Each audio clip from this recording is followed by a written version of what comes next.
PowerPoint will serve as the PowerPoint for the geosphere and rock cycle unit. You will find all the information within here for both your PowerPoint guided notes. Information regarding the vocabulary will also be in here as well, and this will serve as a good resource for additional review as well as the final model.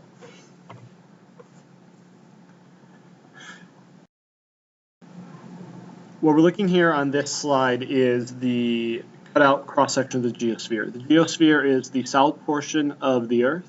It consists of a thin layer of soil and broken rock along the surface. And the solid and the rock, both on land and beneath the ocean, are also part of the geosphere. What we're looking at with this cross-cutout section is the four primary portions of the geosphere. So we're looking at the inner core, the outer core, the mantle, and the crust. You'll also notice it's differencing in color. This color difference also is related to heat and will be part of what we're using for our geosphere model. But as you look here, the inner core we can see is solid. The outer core is a liquid. The mantle is a liquid as well, and this is where the magma will be rising up as lava. And then the outer portion of the Earth is the crust, which is a solid part that we are able to walk on.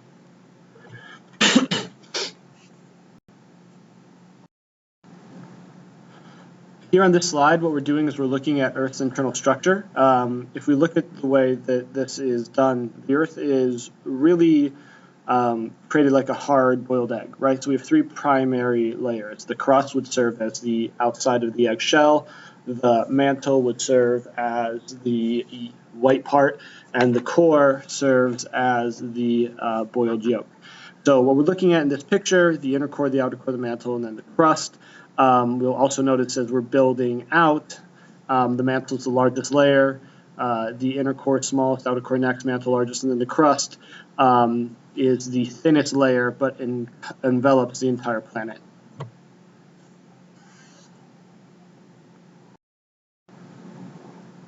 Here on this slide, we were looking actually at the crust itself. The crust is a very brittle outer layer of the geosphere. It's much thinner than all of the other layers. It also has much less mass than the other layers.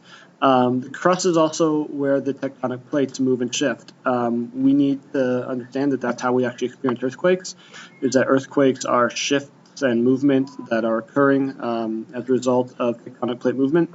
And part of the reason that we don't feel these moving beneath us very often is because they stay relatively solid. And tectonic plates are always shifting and moving around little by little. But we really only notice when there seems to be a major movement, and that's what causes the earthquake and the shifting of the rock.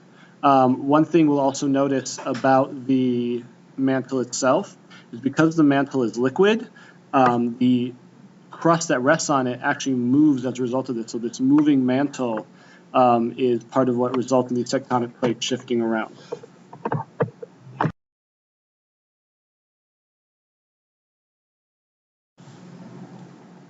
When we're looking at this slide, what we're meant to see is two things. One is the actual depth or size, and the other is the temperature of this region. So when we're looking at this slide, what we're seeing is we're starting at the inner core, with the deepest portion, also the hottest, the outer core, a little bit cooler. The lower mantle itself, which is also made up of the transition zone, the upper mantle, cooler as well, but also the largest portion of the core. And then we can see the actual crust itself at the very top. But this is a good cross-cutout section because we can see all of the portions that make up the Earth's crust, starting with a solid inner core, a liquid outer core, the liquid lower mantle, and then this really thin upper layer of crust as well.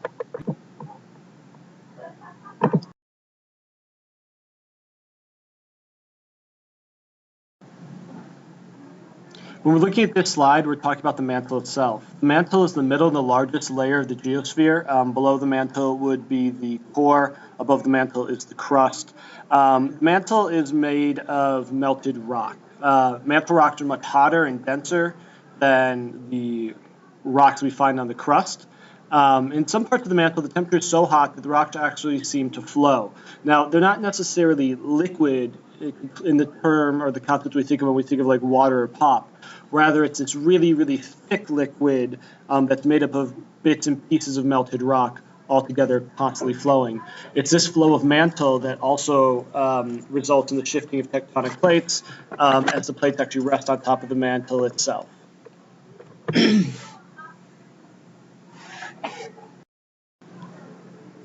Here what we see is the core. The core is the center of the Earth. The core is made up of mostly melted iron and small amount of nickel. It's divided into two parts. The outer part is liquid, and the inner part is a dense ball of solid iron. In fact, this dense ball of solid iron that helps provide the heat that is necessary for our planet to maintain its life cycle. The core also helps give off the magnetic field that envelops the Earth that gives us the concept of North and South Pole, but it also does a really, really good job of helping prevent solar radiation from penetrating deeply into the Earth and getting all the way down to the Earth's surface through helping create a basically security system around the planet where it deflects solar rays out.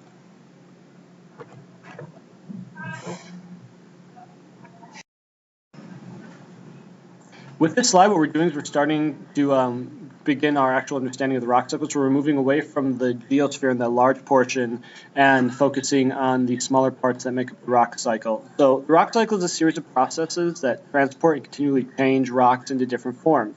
It takes place in geosphere, but is affected by other systems such as the hydrosphere and the atmosphere as well.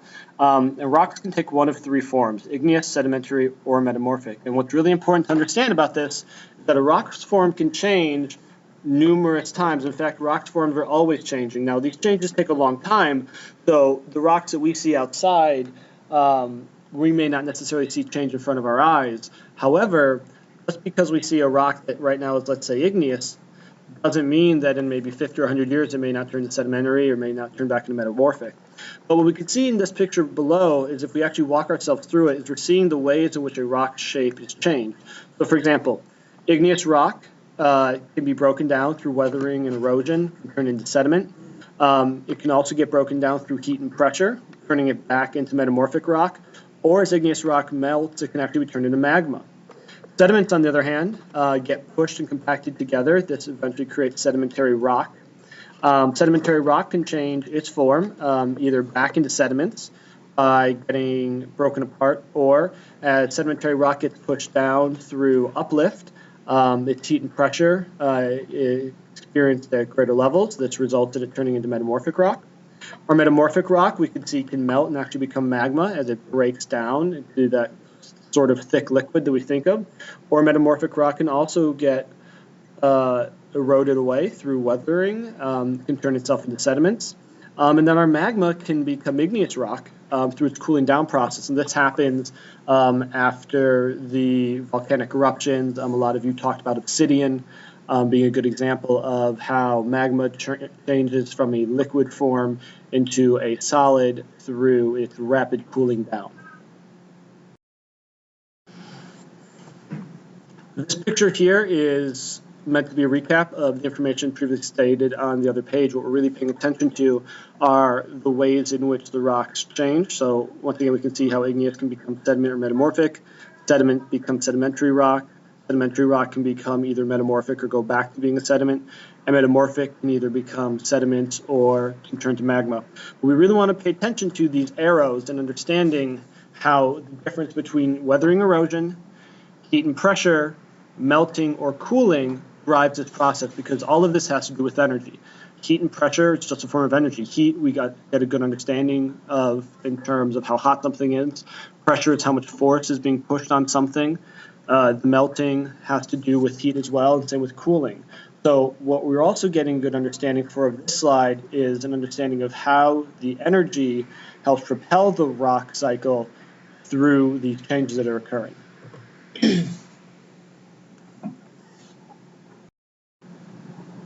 So here we're looking at minerals, and minerals are naturally occurring inorganic solids that have a crystal structure and definite chemical composition. We can see in the picture down here a number of different crystalline structures. Minerals are also identified by their physical properties. Examples would be color, streak, hardness, luster, or even the crystal shape itself.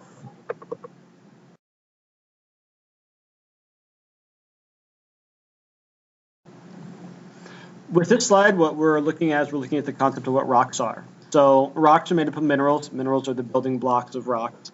And rocks are naturally occurring solids composed of minerals and sometimes materials such as organic matter. Think fossils, right? So that would be that organic matter. Even though it's no longer alive, it was alive at some point. So any fossil you see inside of a rock means that there's organic matter as part of it. Rocks are classified by how they are formed, and the three types of rock that we have are igneous, sedimentary, and metamorphic. We're going to learn a little bit more about those on the further slides.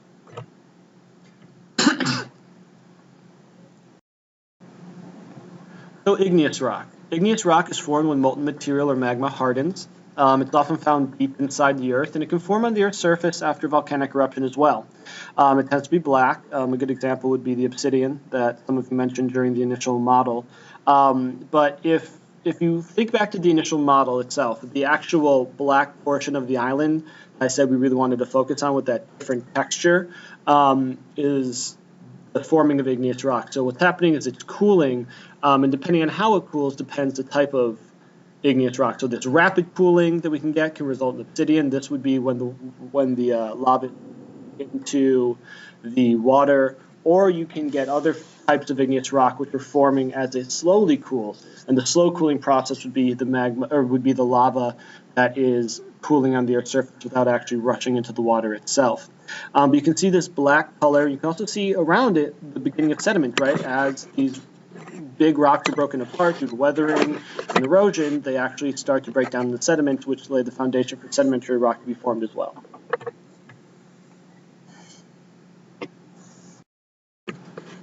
So this picture is a great example of how energy drives the rock cycle and results in changes that occur. So we could see the actual volcano itself, right? So the volcano has had the sediment pushed down together. Each layer of the volcano is actually a different layer of sediment.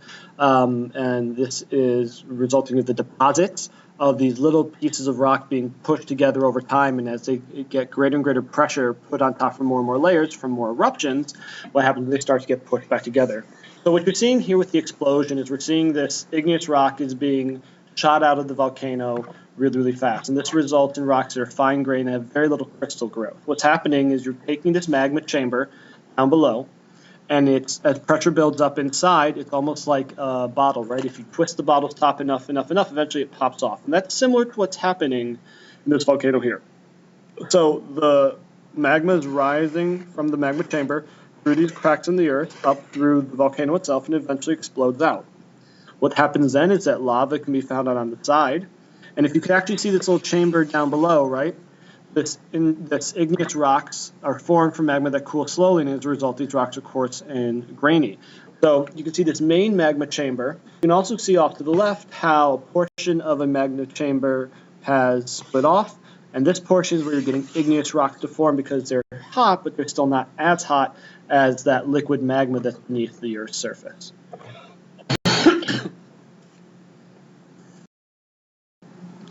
So the cooling and crystallization. Magma is melted rock beneath the Earth's surface. When magma comes out of the ground, it becomes what is known as lava. As this lava cools, it creates mineral deposits, and these deposits eventually form igneous rock. It does cool over time, and so what we get is we get this lava coming from the Earth's surface and eventually settling on land or going into the water. And as it cools down, it forms igneous rock. Basically, what you're doing is you're turning yourself from this semi-liquid state of magma back into a solid because you've lost heat, so you've lost some form of energy. And that's another thing, right? Part of the reason rocks change is because they either lose energy or they gain energy in the form of heat.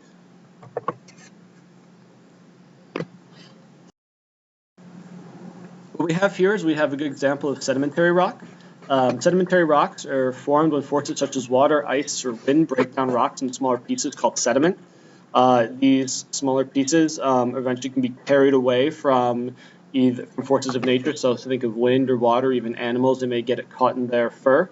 And then they get deposited over in layers over time. These bottom layers of sediment are compressed and then cemented together to form rocks due to pressure think about water running downhill, right? So as water runs downhill, it collects all these rocks up, it brings them to the riverbed, and eventually the water kind of drops these rocks off, and these rocks get dropped on each other more and more and more. The more rocks that you have that are dropped off, the greater the weight or the greater the pressure. Another way to think about it would be, a group of friends who, let's say, if you ever looked at the cheerleading pyramid, right? You have a base, and as more and more people go up the pyramid, there's more and more pressure, there's more and more weight on the people at the bottom. Now, in the pyramid concept with the cheerleaders, this weight is evenly distributed so they don't all fall down. Imagine, on the other hand, if instead of the base being a pyramid, it was just one person, and another person would stand in front of them, another person would stand on them, and another person would stand on them, until all of a sudden you have 10 people standing in a straight line on top of each other. What you're going to get here is a lot of pressure and a lot of weight on the person on the bottom, and eventually the person on the bottom may get smushed down or pushed smaller. And that's kind of what's happening with this sedimentary rock, right?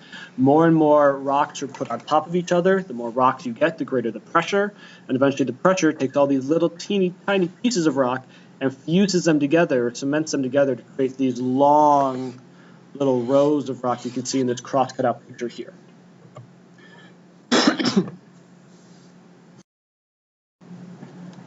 What we're looking at here is compaction and cementation.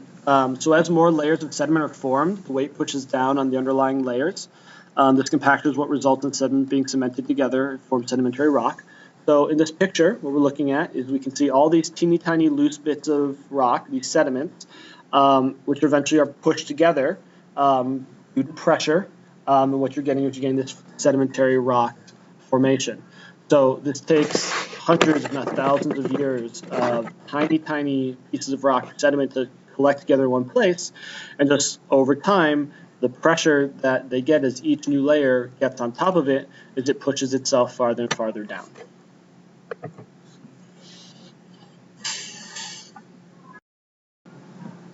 So deposition or deposits of sediment, eventually these agents of erosion lose their energy. So the things that are carrying away these pieces, right? So imagine you have a thunderstorm, right? And the storm is raining on this mountain. This water, this wind is hitting on itself. And eventually what happens is that the storm goes away, and all of this runoff, if we think back to the water cycle, all of this water that's run down the face of the mountain, it ends up all going to one place where it starts to flatten out.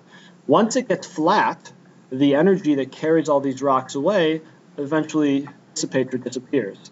And when that happens, these eroded elements are deposited in a new place. And these deposits form layers of sediment over time. Riverbeds are a great example, right? So if you look at this picture down to the left, you're seeing a riverbed where the Earth's surface itself is actually dropping down. So what you're seeing all these rocks are being carried from this higher place to a lower place, and eventually what happens is that as the bottom of the river bottoms out or becomes flat, the rocks start to collect in that layer, and then the sediment starts to form over time.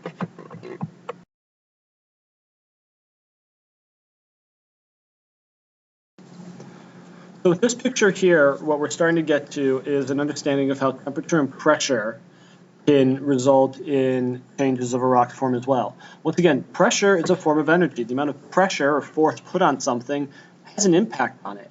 What you're also getting is you're getting heat from the magma, which is directly related to the amount of energy that is created in the Earth's core, basically creating a layer of rock in between the two. So metamorphic rocks are formed when rock is exposed to both high temperature and high pressure at the same time. Typically occurs far beneath the Earth's surface. So when you're looking at this photo right here, is pressure from the ocean. Now, we don't often think of water as having pressure, but if you ever dive into a lake or you dive into a pool and you swim down, what you notice, you start to notice a buildup in your ears. Well, that's actually pressure. The water is starting to put pressure on you, starting to push on you. And now what happens is that rock can be miles beneath the surface of the water, especially in places like the ocean where it's very deep. And what you're doing is you're getting tremendous amounts of pressure being pushed on this very thin layer of the Earth's crust. Now, once again, we know that the Earth's crust sits on a layer of magma. We've seen this earlier from our understanding of the geosphere.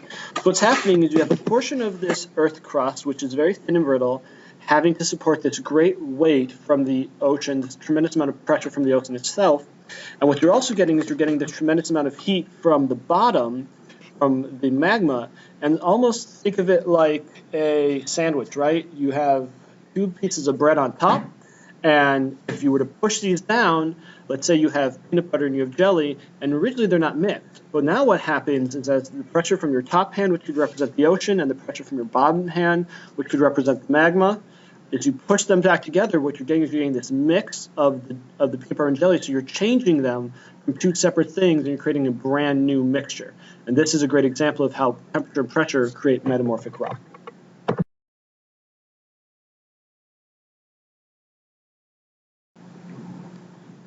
So what this slide is talking to us is actually showing us a picture of metamorphic rock. So metamorphic rock, as we talked about, forms when extreme temperature and pressure within the earth change an existing rock into a new rock.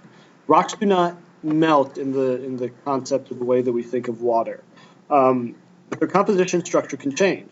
Metamorphic rock is changed as a result of both high heat and tremendous pressure. And metamorphic rock can be created from either sediment or igneous rock. And it does take a while for this process to happen, but what we can see right here is this is an example down below of what metamorphic rock looks like.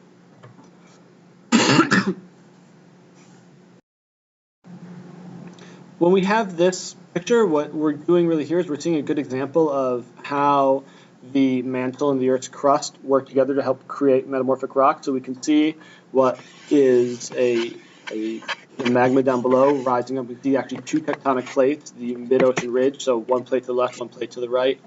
We can see how this heat is rising up, and as this water is mixing with the temperature from the lava that's coming up from the magma, we can see how new Earth crust is forming. That's actually what happens, right? Is that crust is constantly recycled. It gets broken down and it gets recreated, it gets melted and down, and then it forms again. And that's actually what's happening right here. Is that the two tectonic plates are shifting apart from each other. What's occurring is that the new rock is being formed from the magma down below.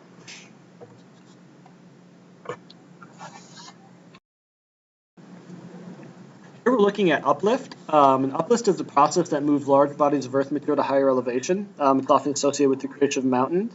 And uplift happens where we are getting two tectonic plates to meet. What happens is that one plate goes over the other and it gets pushed all the way up. So any place where you're seeing these massive mountain ranges is an example of uplift. Uplift is also a really good way to understand how it's possible that different types of rock can be found at elevations that you might not typically think about. And it's also a really good way to actually see sedimentation, where the actual sediments can be pushed up or pushed down.